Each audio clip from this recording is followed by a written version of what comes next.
Dubai news one में आप तमाम लोगों को वेलकम करते हैं। दुबई से आज के दिन एक बहुत ही बड़ी अपडेट को शेयर किया गया है और तनख्वाह और छुट्टी के हवाले से जितने भी गैर मुल्की वर्कर हजरात हैं उनको एक बड़ी खुशखबरी सुनाई गई है।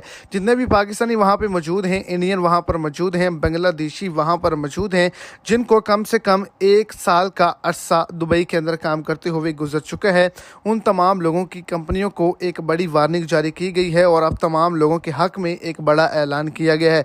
तो वीडियो की तफसीलात को जानने के लिए वीडियो को एंड तक लाजमी तौर पर देखें ताकि आपको तमाम डिटेल के अच्छे से समझ आ जाए। और अगर इस चैनल पर आप फर्स्ट टाइम है तो लाजमी से चैनल को सब्सक्राइब करें, वीडियो को लाइक करें और अपने दोस्तों तक इसको ज़्यादा से ज़्यादा शेयर करें। तमाम कंपनियों को एक बड़ी वार्निंग जारी की गई है कि अगर कोई भी गैर मुल्की वर्कर हजरात 1 साल के बाद अपने मुल्क छुट्टी पे जाना चाहता है तो उसको 1 महीने की तनख्वाह और उसकी एयरलाइन की टिकट जो है वो प्रोवाइड की जाए।